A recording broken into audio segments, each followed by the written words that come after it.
Hello.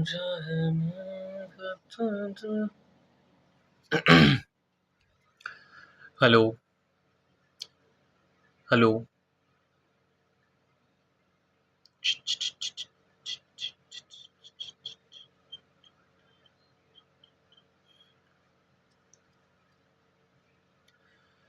तो hello everyone, I hope all of you are well और आप सबका स्वागत है हिस्ट्री के एक और चैप्टर के साथ, जो कि आपका है चैप्टर 6 भक्ति and Sufi tradition. Again exam point of view से बहुत ज़्यादा इंपॉर्टेंट है और अक्सर मैंने देखा है कि लॉन्ग आंसर इससे बोर्ड के एग्जाम्स में बन ही जाता है। ठीक है, तो ये मिडिवल हिस्ट्री का चैप्टर है। इसको शुरू करने से पहले अगर मैं आपको बताऊं तो मैं आपको थोड़ा सा इस चैप्टर की समरी दे देता हूँ। और समरी बेटा कुछ इस प्रकार से है कि जो आपके भक्ति और सूफी के ट्रेडिशन थे ना, आपके भक्ति सूफी के ट्रेडिशन जो थे, भक्ति सूफी था क्या, मैं आपको भी बताऊँ। ठीक है, पहले आप ये देखो भक्ति मूवमेंट क्या है। भक्ति मूवमेंट तुम्हारा एक ऐसा मूवमेंट है, एक ऐसा आंदोलन है जिसमें हम लोग ना जो थे वो डिवोटेड हो गए थे, हम लोग डिवोशन वगैरह कर रहे हैं किसी पर्सनल गॉड को। सूफी क्या है? सूफी तुम्हारे किसी मुस्लिम संत को कहते हैं जो कि फॉलो करता है लव और डिवोशन ऑफ गॉड का पाथ। अगेन एक और इम्पोर्टेंट शब्द निर्गुण क्या होता है? निर्गुण का मतलब होता है अगर हम भगवान की वर्शिप करें बिना किसी फॉर्म को माने, ये माने बिना कि भगवान का कोई आकार होता है, उसे हम कहेंगे निर्गुण। और सगुण क्या होता है? सगुण का मतलब होता है अगर हम भगवान की वर्शिप करें ये मानते हुए कि भगवान का आकार है, जैसे मूर्ति वगैरह की जो पूजा करते हैं वो आपका सगुण वर्शिप के अंदर आता है। अगला खानका क्या होता है? खानका का मतलब होता है वो जगह या वो प्लेस जहाँ पे जो सूफी संत वगैरह थे वो रहा करते थे और पढ़ाया करते थे। डिवोशन का मतलब क्या होता है? कहीं पे अगर आप डीप लव फेथ भगवान के ऊपर रखते हो उसे हम कहते हैं डिवोशन, डिवोटी बोल देते हैं। टॉलरेंस का मतलब क्या होता है? अगर हम दूसरे के रिलीजन को रिस्पेक्ट करते हैं, उनके बिलीफ्स में क्या करते हैं, भरोसा रखते हैं, उसे हम कहते हैं टॉलरेंस। समरी देख लो चैप्टर की एक बार स्टार्ट करने से पहले, क्योंकि अगेन बहुत लंबा चैप्टर है, तो ध्यान से देखो। तो भक्ति और सूफी ट्रेडिशन जो थे ना बेटा, वो तुम्हारे इन्फ्लुएंस थे, उनके ऊपर प्रभाव था तुम्हारा देखो मैं तुम्हें क्या बताया, ये मिडिवल इंडिया का जो टाइम था वहाँ पे बहुत ज़्यादा इनइक्वालिटी देखने को मिलती है इंडिया की सोसाइटी के अंदर। ठीक है, और यही इनइक्वालिटी के कारण तुम्हारे कुछ आंदोलन, कुछ मूवमेंट निकल के आते हैं जिनका नाम था भक्ति और सूफी ट्रेडिशन। और ये इंस्पायर होते हैं तुम्हारे इक्वालिटी से, लव से और गॉड के प्रति डिवोशन से। जो भक्ति संत थे, जो सूफी संत थे, ये तुम्हारे वो हुआ करते थे बेटा जो कि तुम्हारे कास्ट, रिचुअल, रिलीजियस डिफरेंसेस, इन चीज़ों को नकार दिया करते थे। वो हमें ये बताते थे कि गॉड तक पहुंचने के लिए हम सिर्फ अगर लव का सहारा लें, सिर्फ डिवोशन का सहारा लें, अगर हम अच्छे काम करें तब भी हम भगवान तक पहुंच सकते हैं।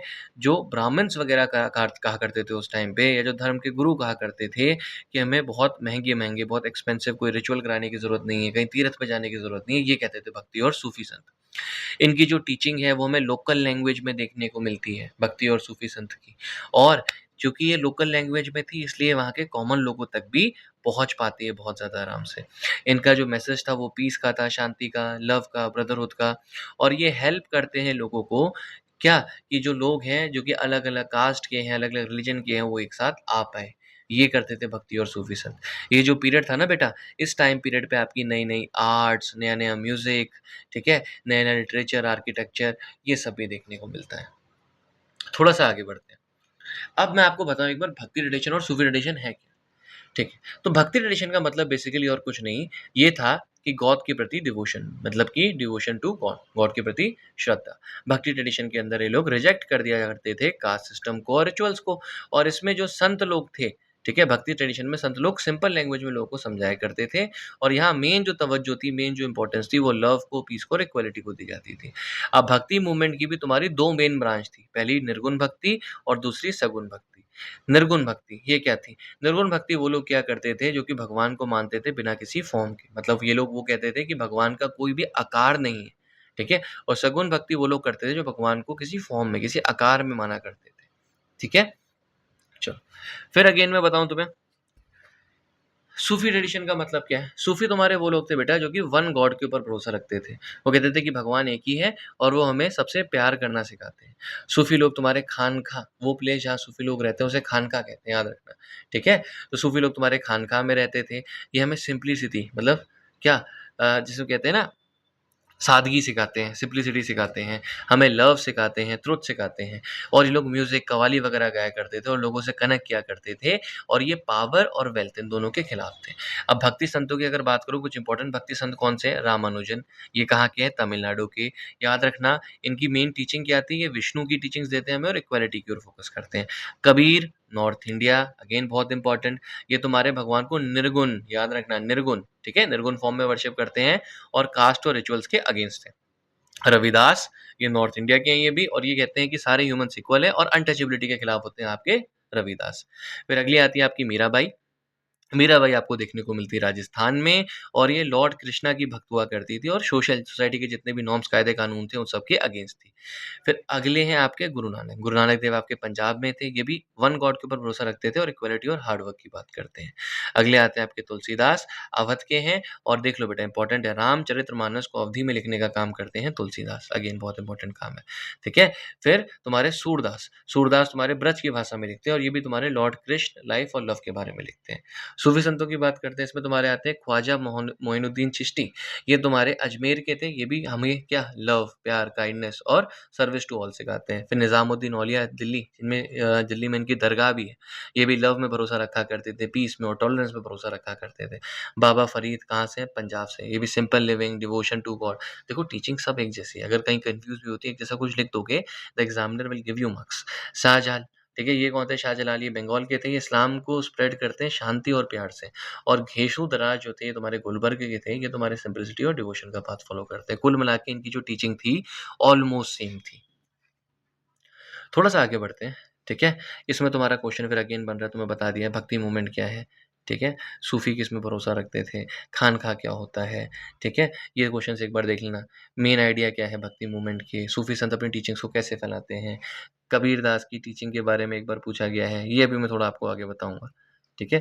कबीर दास की टीचिंग के बारे में पूछा गया है, भक्ति और सूफी ट्रेडिशन का सोसाइटी में क्या इम्पैक्ट होता है, तो देख लो भक्ति और सूफी ट्रेडिशन तुम्हारी सोसाइटी के अंदर इक्वलिटी, लव, पीस, टॉलरेंस ये सब लेके आते हैं और अलग अलग रिलीजन के लोगों को साथ लेके आते हैं, ठीक है।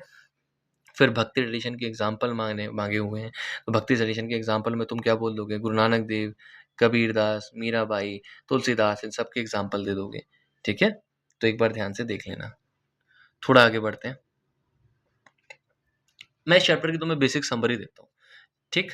तो देखो सबसे पहले भक्ति और सूफी ट्रेडिशन थे क्या? ये तुम्हारे वो मूवमेंट थे, वो ट्रेडिशन थे जो कि तुम्हारे इक्वालिटी, लव और डिवोशन से इंस्पायर्ड थे, ठीक है।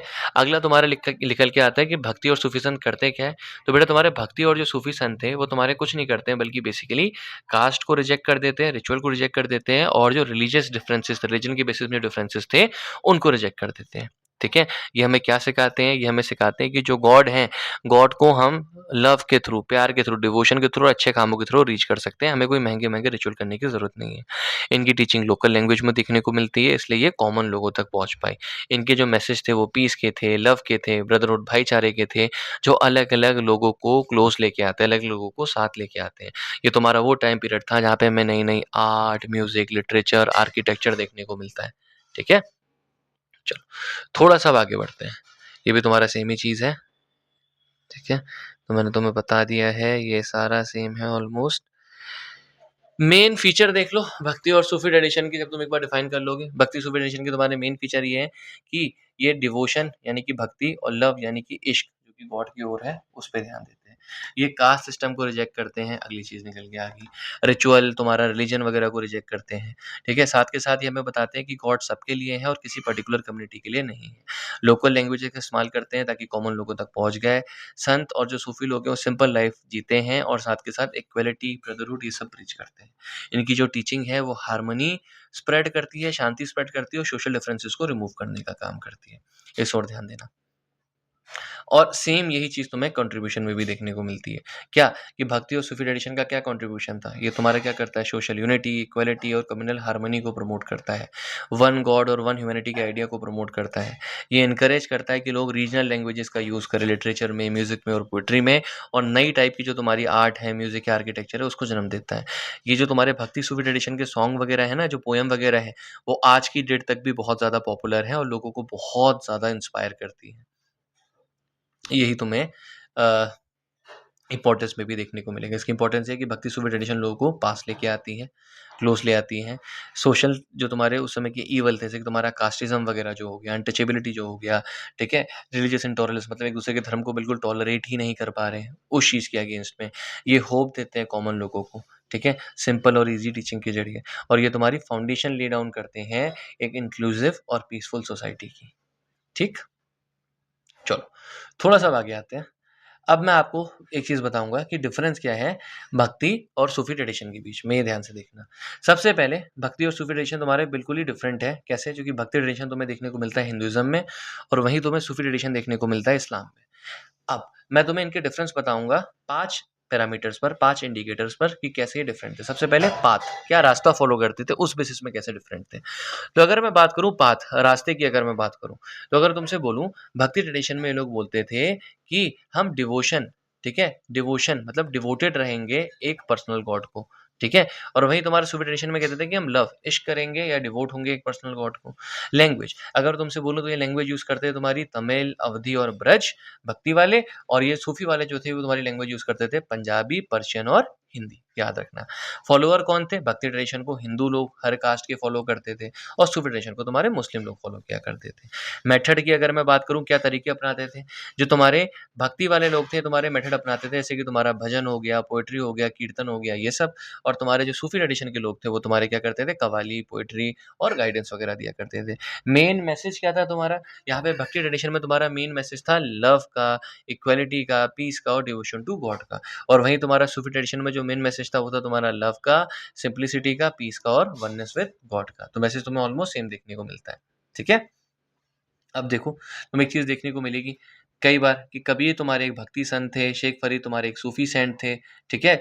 फिर कई बार भक्ति और सूफी संत तुम्हारे कई जगहों पे एक साथ भी मिला करते थे और डिस्कशन करते थे। तुम्हारा पंजाब हो गया, कश्मीर हो गया, बंगाल हो गया, और उनका जो मैसेज था वो यूनिवर्सल था, मतलब रिलीजन के ऊपर डिपेंडेंट नहीं था। अब मैं तुम्हें अगला बताता हूँ क्या-क्या इंपॉर्टेंट प्लेसेस हमें भक्ति और सूफी ट्रेडिशन के साथ दिखाई देती हैं। तो जब भी मैं बोलूँगा भक्ति ट्रेडिशन, तो इसमें सबसे इंपॉर्टेंट जो चीज़ें हैं, जो सबसे इंपॉर्टेंट लोकेशन है वो कौन-सी है? एक है वाराणसी, ये तुम्हारा कबीरदास जी का सेंटर है वाराणसी, ये याद रखना। एक है तुम्हारा पांधारपुर, ये तुम्हारा नामदेव और तुकाराम का सेंटर है। पुरी, ये तुम्हारा चैतन्य हुए हैं, चैतन्य का सेंटर है।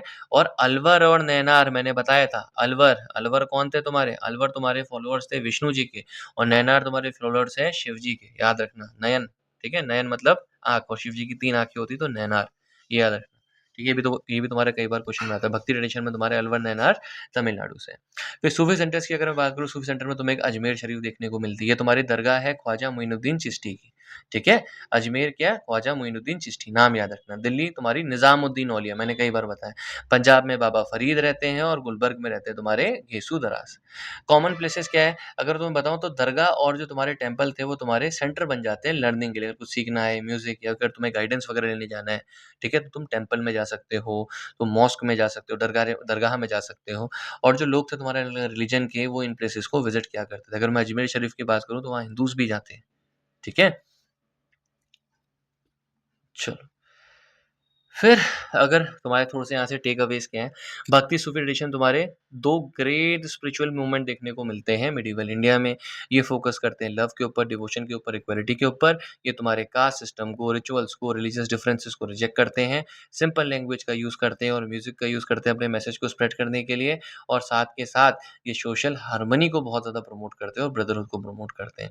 ये अपने पीछे एक बहुत रिच लेगेसी छोड़ के जाते हैं इंडिया में, कल्चर की, लिटरेचर की, म्यूज़िक की और आर्ट की। ठीक है?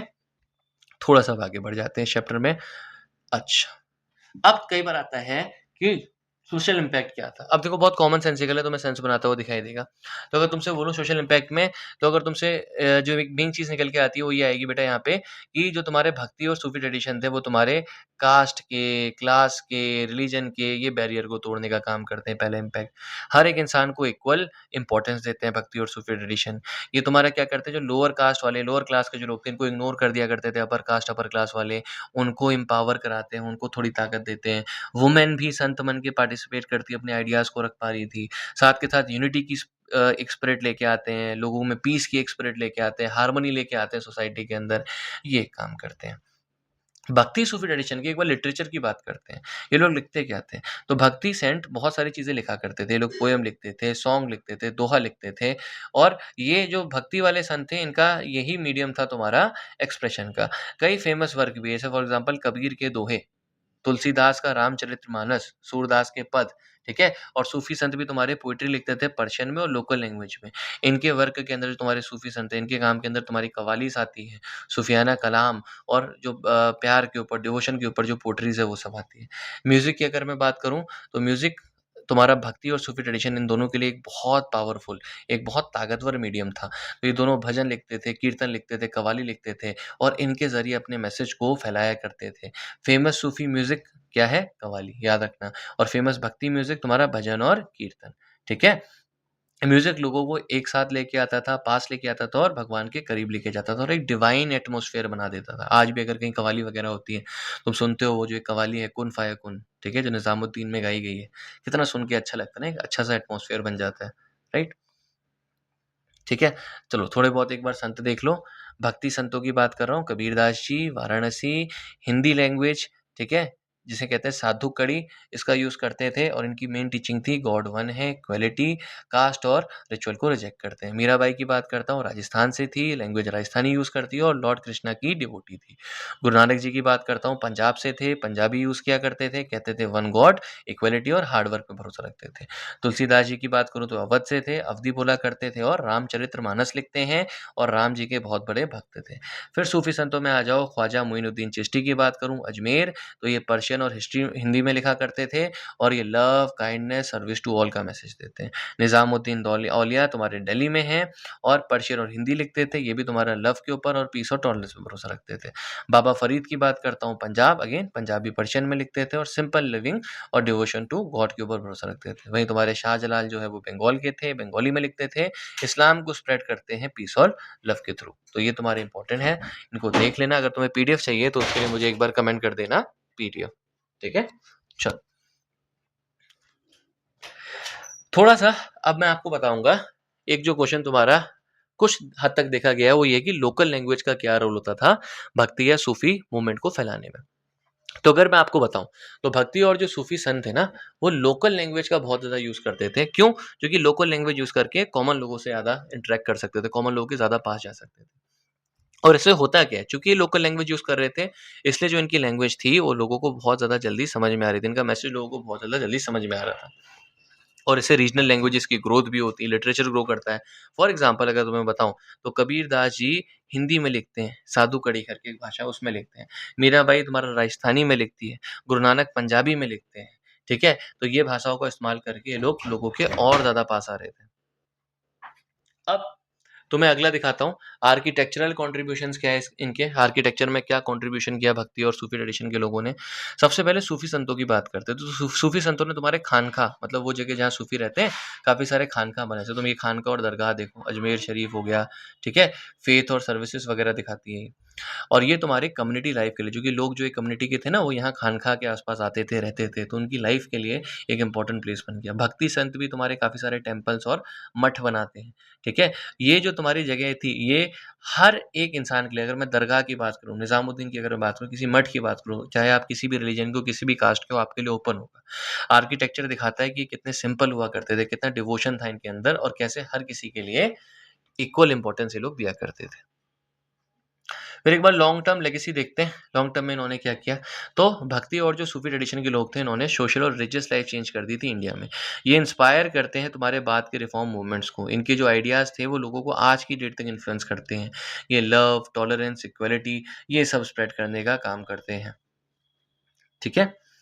अब थोड़ा सा आगे बढ़ते हैं और हल्का मैं आपको और आगे बताता हूँ, ठीक है? भक्ति और जो सूफी ट्रेडिशन थे, उनसे क्या-क्या डेवलपमेंट हुए, क्या-क्या चीज़ें घटी उनके अराउंड, ठीक है? मिडिएवल इंडिया में। सबसे पहले जो भक्ति और सूफी ट्रेडिशन के लोग थे, ठीक है? ये अगर मैं तुम्हें बताऊँ, Bhakti Sufi tradition developed during the growth of regional kingdoms. जो तुम्हारे रीजनल किंगडम्स थे, एक-एक रीजन में जो किंगडम्स वगैरह थे, जैसे-जैसे किंगडम ग्रो कर रहे थे, वैसे-वैसे तुम्हारे भक्ति और सूफी ट्रेडिशन ग्रो करते हैं, पहली चीज़। जो किंग लोग थे ना, वो सपोर्ट किया करते थे इन संतों को और इनकी वर्शिप के लिए जगह भी बनाते थे। ठीक है?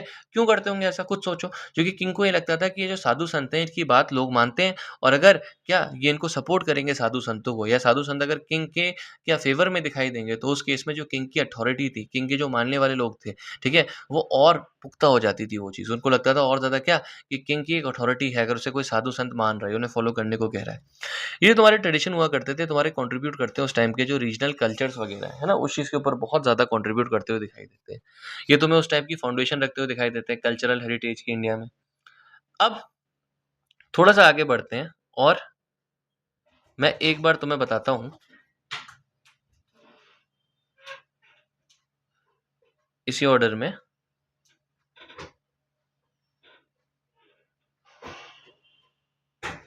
कि ये जो भक्ति और सूफी संत हुआ करते थे, इतने ज़्यादा पॉपुलर क्यों थे? सबसे पहले अगर मैं बताऊँ इनकी मेन पॉपुलैरिटी का एक राज था कि ये मिथिकल बातें नहीं करते थे, ख़याली बातें नहीं करते। वो रियल लाइफ में जो तुम्हारी ह्यूमन वैल्यूज़ थी, उनके बारे में बात किया करते थे, इसलिए बहुत ज़्यादा पॉपुलर थे। अगली जो चीज़ निकल के आती है कि इनकी ना जो भाषा थी, पहले लोकल भाषा का इस्तेमाल करते थे और ऐसी बात करते थे जो लोगों के लिए आसान होती थी समझना। दे वर ईज़ी टू अंडरस्टैंड। साथ के साथ ये लोग मैं अगर बोलूँ आपको कॉमन लोगों के साथ रहा करते थे, उनके जो दुःख-सुख थे उनको बाँटा करते थे। वो लोगों को होप दिया करते थे उनके मुश्किल के टाइम में और उनसे कभी भी कोई एक्सपेंसिव रिचुअल, पैसे-वैसे की ज़्यादा डिमांड नहीं करते थे। उनसे ये नहीं कहते थे कोई यज्ञ, हवन वगैरह ये सब कराओ। ठीक है? ये यहाँ पे याद रखना।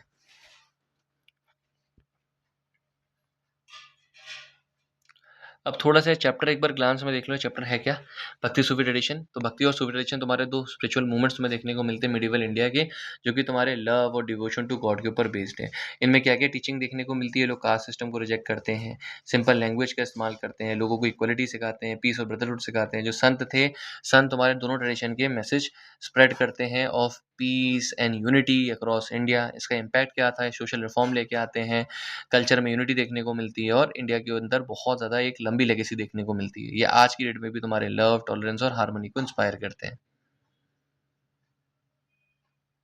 चलो, ये एक बार मैंने तुम्हें बता दिया है। अब मैं तुम्हें कुछ और भी बताऊँगा जो इम्पोर्टेंट संतों के बारे में आता है, मैं तुम्हें एक बार वो भी बताऊँगा। ठीक है? चलो, अब देखो ध्यान से। एक और जो इम्पोर्टेंट चीज़ निकल के आती है, प्रोमिनेंट टेक्स्ट और वर्क क्या थे? तो भक्ति के जो संत थे, वो लोकल लैंग्वेज में लिखा करते थे। इनकी किताबों को हम कहते थे ग्रंथ, पद या बानी। इम्पोर्टेंट काम ऐसे क्या हो गए तुम्हारे फॉर एग्ज़ाम्पल कबीर के दोहे, गुरु ग्रंथ साहिब, तुलसीदास की रामचरितमानस, सूरदास के पद और मीरा के भजन। सूफ़ी संत जो तुम्हारे थे ना, वो कव्वाली लिखा करते थे। फॉर एग्ज़ाम्पल सूफ़ी कलम या मुक्तबत, ठीक है? ये तुम्हारा हो गया। ये तुम्हें यूनिटी एंड डाइवर्सिटी सिखाते हैं। भक्ति और सूफ़ी ट्रेडिशन जो है, वो लोगों को ये दिखाते थे कि जो सीख देते हैं भक्ति सुफी ट्रेडिशन वो मेन ये है कि जो तुम्हारे अलग-अलग बैकग्राउंड के, अलग-अलग रिलीजन के, अलग-अलग कास्ट के लोग हैं, वो एक साथ कैसे रह सकते हैं। ये हिंदूज़ और मुस्लिम्स को एक साथ लेके आते हैं। ये तुम्हारे हर रिलीजन में रिस्पेक्ट को प्रमोट करते हैं और ये हमें मैसेज देते हैं कि कैसे हम यूनिवर्सल ब्रदरहुड, कैसे हम भाईचारा और हार्मनी, शांति फैला सकते हैं। अच्छा, एक चीज़ और, कुछ चैलेंजेस भी फेस करते हैं तुम्हारे संत। क्या चैलेंजेस थे? सबसे पहले अगर तुम्हें बताऊँ, इन संतों को तुम्हारे जो ऑर्थोडॉक्स रिलीजियस लीडर थे, ऑर्थोडॉक्स रिलीजियस का मतलब क्या होता है बेटा? वो रिलीजियस लीडर जो कि बहुत ज़्यादा कट्टर होते हैं, जो धर्म को बहुत कट्टरता से फॉलो करते हैं, वो अपोज़ करते हैं। इनको क्रिटिसाइज़ करने का काम करते हैं वो लोग। क्यों? क्योंकि ये जो लोग थे ना भक्ति और सूफी ट्रेडिशन के संत वगैरह जो थे, ठीक है? जो सूफीज़ हुआ करते थे, ये तुम्हारे उस समय के जो रिचुअल्स थे, कास्ट सिस्टम थे जो कि गलत था, उसके अगेंस्ट थे। इसलिए जो तुम्हारे ऑर्थोडॉक्स लीडर्स हुआ करते थे, वो इनको क्या करते थे? क्रिटिसाइज़ करते थे, इनके अगेंस्ट थे। क्योंकि उनकी अथॉरिटी को चैलेंज कर रहे हैं ना, यहाँ तक कि कई लोग तो उन्हें पनिश भी कर दिया करते थे और उनसे बोलते थे कि उनके घरों को मतलब उनके घरों को छोड़ के जाने की बात करते थे। अगर मैं आपको बताऊँ तो जो तुम्हारे भक्ति और सूफी संत थे, ये अपने जो फ़र्म बिलीफ है, ठीक है? जो उनके विश्वास है, जो उनकी आस्था है, उसको लेके बहुत ज़्यादा फ़र्म रहते हैं, हिलते नहीं हैं, डिगते नहीं हैं, ठीक है? और अपनी इसी करेज और कन्विक्शन के दम पे क्या करते हैं, अपने मैसेज को आगे कैरी करते हैं पावरफुली। अब देखो इनका इम्पैक्ट क्या है इंडियन सोसाइटी में। नया सोशल और रिलीजियस स्पिरिट क्रिएट करते हैं, इन्फ्लुएंस करते हैं लिटरेचर को, म्यूजिक को, आर्ट को और आर्किटेक्चर को और लोकल लैंग्वेज के यूज़ को बहुत ज़्यादा इंक्रीज करते हैं। साथ के साथ ये प्रमोट करते हैं तुम्हारी इक्वालिटी और जस्टिस को और इनका जो इन्फ्लुएंस था वो हमें फेस्टिवल्स में, सॉन्ग्स में और प्रैक्टिसेस में आज की डेट तक भी देखने को मिलता है। चलो, थोड़ा-सा इस चैप्टर की हमने समरी तो देख ली है, ठीक है? अब एक एक एक आध पैराग्राफ और रह रहा है। इसके बाद मैं आपको 3 टॉपिक जो है ना वो एक ही पेज में समझाऊँगा, जो बोर्ड एग्ज़ाम के पॉइंट ऑफ व्यू से बहुत ज़्यादा इंपॉर्टेंट है और स्लाइड में शायद मिस हो गए हैं। ठीक है, तो मैं यहीं समझाऊँगा, उसकी एक स्लाइड मैंने अलग से डाल दी है। सबसे पहले कई जो तुम्हारे फेस्टिवल्स और प्रैक्टिसेस, ठीक है, फॉलो हुआ करते थे इनके टाइम पे। अगर मैं आपको बताऊं तो काफ़ी सारे फेस्टिवल्स और काफ़ी सारे जो आपकी प्रैक्टिसेस वगैरह हैं वो तुम्हारे इन्फ्लुएंस करने का काम करते हैं भक्ति और सूफी ट्रेडिशन।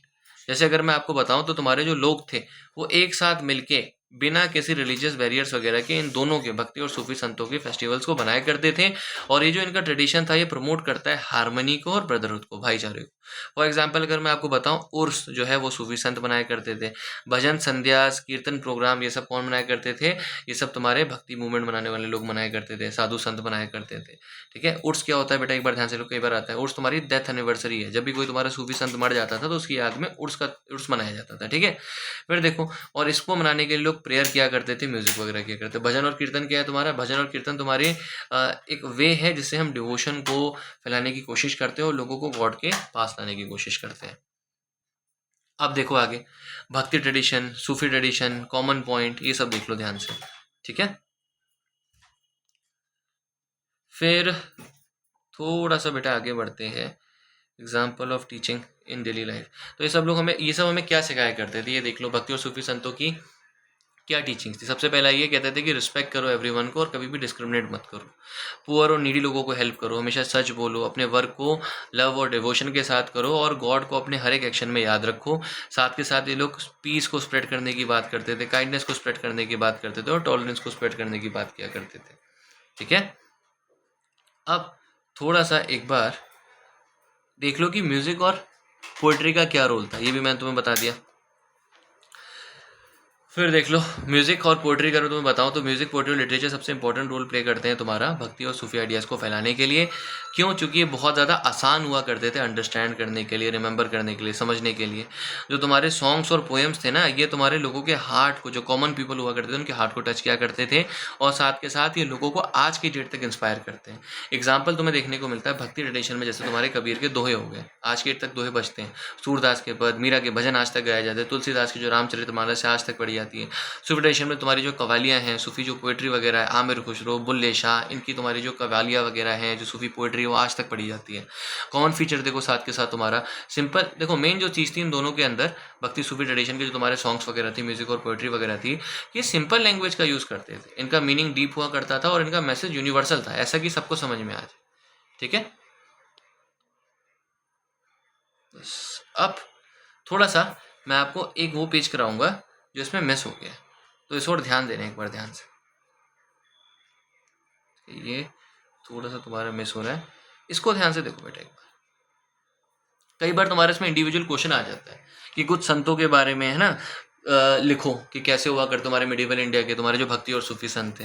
ठीक है, ये थोड़ा सा मिसप्लेस हो गया। देखो ऊपर वाली हेडिंग में ध्यान मत देना, यहाँ आ जाओ, कबीर से आ जाओ। कबीरदास जी के बारे में तुम्हें थोड़ा सा बता दो। तो इंट्रोडक्शन में तुम क्या लिखो, कबीरदास जी तुम्हारे निर्गुण भक्ति के one of the most greatest संत हुआ करते थे, पहली चीज़। और इनको अगर मैं बताऊँ तो मुस्लिम वीवर्स जो है ना, जो जुलाहे होते हैं, तो मुस्लिम वीवर की एक जो फैमिली थी वाराणसी की, वाराणसी याद रखना, कबीर के साथ वाराणसी की जो फैमिली थी वो इनको रेस करती है। इनकी टीचिंग हमें देखने को मिलती बीजक, कबीर ग्रंथावली, ये तुम्हारी वो किताबें वगैरह है, ग्रंथ वगैरह है। ठीक है, और साथ के साथ गुरु ग्रंथ साहिब में भी इनकी टीचिंग जो है वो लिखी गई। इनकी मेन टीचिंग क्या थी, ध्यान से देखो। इनकी पहली जो मेन टीचिंग थी वो ये थी, ये फॉर्मलेस, ये मानते थे कि भगवान निर्गुण है, उनका कोई आकार नहीं है। साथ के साथ ये जो आइडल वर्शिप है, जो मूर्ति की पूजा वगैरह है, जो रिचुअल्स वगैरह है, जो कास्ट सिस्टम वगैरह है, उसके अगेंस्ट थे। ये हमेशा लव, प्रेम, डिवोशन, भक्ति, ट्रूथ, इक्वलिटी की बात करते हैं। कहते थे कि गॉड को अगर मैं बोलूँ तो गॉड को अपनी इनर प्योरिटी से, है ना, पाया जा सकता है और हमें बाहर के कोई रिचुअल की ज़रूरत नहीं है। ये दोनों हिंदू और मुस्लिम्स को क्रिटिसाइज करते हैं उनकी ऑर्थोडॉक्स, मतलब जो कट्टर प्रैक्टिसेस है उसमें। क्या कंट्रीब्यूशन है? सबसे पहले सिंपल हिंदी, जिसे कहते हैं साधु कड़ी, वो यूज़ करते थे जो कि कॉमन लोग समझ जाया करते थे। साथ के साथ ये प्रमोट करते हैं तुम्हारे कम्युनल हार्मनी को, मतलब दोनों जो कम्युनिटी है, ठीक है, चाहे हिंदू हो चाहे मुस्लिम हो, उनके बीच में हार्मनी को प्रमोट करते हैं, सोशल इक्वलिटी की बात करते हैं। और साथ के साथ ये तुम्हारे जो बाद के भक्ति ट्रेडिशन आए थे ना नॉर्थ इंडिया में, उनको इंस्पायर करने की बात करते हैं। अगर मैं बोलूँ एनसीईआरटी के हिसाब से, जो कबीर के वर्सेस थे, कबीर ने जो चीज़ें लिखी है वो चैलेंज करती है सोशल डिस्क्रिमिनेशन को, और तुम्हारा डिवोशन जो है ना, जो भक्ति है गॉड के प्रति, उसको दिखाने का काम करती है। अगला आ जाओ मीराबाई। ठीक है, सगुन भक्ति की पोएट है। जैसे कबीर तुम्हारी निर्गुण भक्ति करते हैं, मीराबाई तुम्हारी सगुन मतलब भगवान को फॉर्म में मानती है, भगवान को मूर्ति की फॉर्म में, भगवान को इमेज की फॉर्म में मानती है। तो मीराबाई तुम्हारी एक फेमस राजपूत प्रिंसेस थी, कहाँ की? मेवाड़ की, याद रखना, ठीक है। और लॉर्ड कृष्णा जो है ना, लॉर्ड कृष्णा की ये डिवोट हुआ करती थी। ये तुम्हारी सगुन भक्ति को माना करती थी। इनकी मेन टीचिंग क्या थी? ये तुम्हारा कंप्लीट लव में भरोसा रखती थी और कहती थी कि सरेंडर मतलब हमें भगवान को सरेंडर कर देना चाहिए, कृष्ण जी, ठीक है। ये तुम्हारा बिलीव रखा करती थी डिवोशन में, और कहती थी कि तुम्हारी डिवोशन है, तुम्हारी भक्ति हो, किसी भी वेल्थ से बहुत ज़्यादा बड़ी है और किसी भी फैमिली के स्टेटस से बहुत ज़्यादा बड़ी है। ये तुम्हारे जो समाज के समय के रिजिड कस्टम्स वगैरह हैं उनके अगेंस्ट थी, जो औरतों पर रिस्ट्रिक्शन लगाए थे उनके अगेंस्ट थी, और जो डिवोशन था इनका ये उसको भजन के जरिए, डिवोशनल पोइट्री के जरिए दिखाया करती थी, ठीक है। कंट्रीब्यूशन क्या है बेटा? वो तुम्हारे बहुत सारे डिवोशनल सॉन्ग्स लिखती है राजस्थानी में, ब्रज भाषा में, और हेल्प करती है भक्ति मूवमेंट को आम लोगों तक पहुंचाने में। और ये तुम्हारी उस टाइम की फेथ की, करेज की एक फेस बन जाती है, ठीक है, ये याद रखना। तो मीराबाई तुम्हारा इमोशनल डिवोशन इंस्पायर करती लोगों को भक्ति ट्रेडिशन को फॉलो करने के लिए। अब अगला है तुम्हारा गुरु नानक देव, ठीक है। ये भी तुम्हारा one of the most important है। गुरु नानक देव का जन्म जो था वो तालाबंदी में हुआ था, जिसको आज की डेट का हम ननकाना साहिब बोलते हैं, जो कि पाकिस्तान में, याद रखना। सिखिज्म के फाउंडर कौन है? गुरु नानक देव। इनकी जो टीचिंग है उसको प्रिजर्व करने का काम हमने किया है गुरु ग्रंथ साहिब के अंदर, जो सिखों की एक होली किताब है, ठीक है। तो गुरु नानक हमेशा तुम्हारा इक्वलिटी को प्रमोट करते थे, ऑनेस्ट वर्क, भगवान के प्रति डिवोशन, ह्यूमैनिटी, इसको प्रमोट किया करते थे, सिखिज्म की फाउंडेशन रखते हैं। क्या मेन टीचिंग थी गुरु नानक जी की? सबसे पहले वन गॉड, ठीक है, एक ओंकार। इसका मतलब ये होता है कि भगवान एक ही है। कास्ट डिस्क्रिमिनेशन को रिजेक्ट करते हैं, कास्ट के बेसिस पे भेदभाव के अगेंस्ट थे। आइडल वर्शिप, जो तुम्हारी मूर्ति की वर्शिप वगैरह थी, उसके अगेंस्ट थे। मीनिंगलेस रिचुअल, मतलब ऐसे धर्म के रिचुअल्स वगैरह, ऐसे रीति रिवाज जिनका कोई मीनिंग ही नहीं है, उसके अगेंस्ट थे। ये एम्फेसाइज करते हैं 3 चीज़ों की। सबसे पहले कहते हैं नाम जपरा, मतलब भगवान को याद करो। कीरत कर दी, मतलब ईमानदारी से रहो। और वंद चखना, मतलब दूसरों के साथ जो भी अपनी चीज़ों से बांटो। इक्वलिटी, सर्विस, सेवा का भाव रखते हो, ब्रदरहुड का भाव रखते हैं। क्या कंट्रीब्यूशन है? संगत की स्थापना करते हैं, ठीक है। संगत का मतलब है कम्युनिटी गैदरिंग, जहाँ इनका पूरा समाज आके बैठता है। लंगर मतलब कम्युनिटी किचन, जहाँ पूरा समाज आके खाता है। इक्वलिटी को प्रमोट करते हैं बहुत ज़्यादा, ठीक है। और लोगों को इक्वल मानते हैं, भले वो किसी भी कास्ट के हो, भले किसी रिलीजन के हो, और बहुत ज़्यादा वाइडली ये ट्रैवल करते हैं अपने मैसेज को फैलाने के लिए, ठीक है। कोई रिविजन देख लो, अगर मैं तुम्हें बताऊँ एक बार, कोई रिविजन देखो ध्यान से, ठीक है। यहाँ पे एक बार तुम देख लो क्विक रिवीजन। सबसे पहले कबीर जी, भक्ति ट्रेडिशन, निर्गुण भक्ति, ठीक है। मेन मैसेज गॉड एक है, कास्ट और ये इक्वलिटी, कास्ट और रिचुअल इक्वलिटी के अगेंस्ट है, ठीक है। मीराबाई सगुन भक्ति, भगवान श्री कृष्ण को डिवोटी थी, लॉर्ड और सरेंडर किया करती थी, ठीक है, लव और सरेंडर किया करती। गुरु नानक देव सिख ट्रेडिशन की फाउंडेशन रखते हैं, वन गॉड, इक्वलिटी, वर्क और सेवा का भरोसा रखते हैं।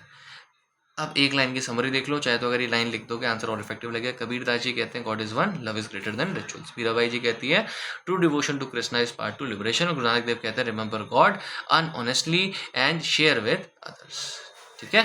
तो ये तीनों सन तुम्हारे, अगर आता है ना कि कैसे कास्ट सिस्टम वगैरह को अगेंस्ट तुम गए, तो ये तीनों सन तुम्हारे कास्ट सिस्टम वगैरह के अगेंस्ट थे, ठीक है। और ये हमेशा डिवोशन वगैरह में भरोसा रखा करते थे, ठीक। चलो, विद दिस तुम्हारा जो चैप्टर है भक्ति सूफी ट्रेडिशन, ये एक बार खत्म हो गया है। आगे जाके मैं इस पर वीडियो बनाऊंगा और प्रीवियस ईयर क्वेश्चंस को लेके। अभी के लिए आप मान के चलो, अगर आपने इतना कर लिया है और साथ के साथ अगर आपने एनसीईआरटी पढ़ी है 1 मार्कर्स के लिए, तो उतना मोर देन इनफ है आपके लिए हर एक क्वेश्चन को अटेम्प्ट करने के लिए। मैं अगेन बोल रहा हूँ, ये एनसीईआरटी का चैप्टर पढ़ने के बाद पढ़िएगा, या ये पढ़ के एनसीईआरटी का चैप्टर पढ़ेगा तो आपको बेटर समझ में आएगा, क्योंकि देर आर मोर थिंग्स जो आपको पढ़ने की भी ज़रूरत है, ठीक है।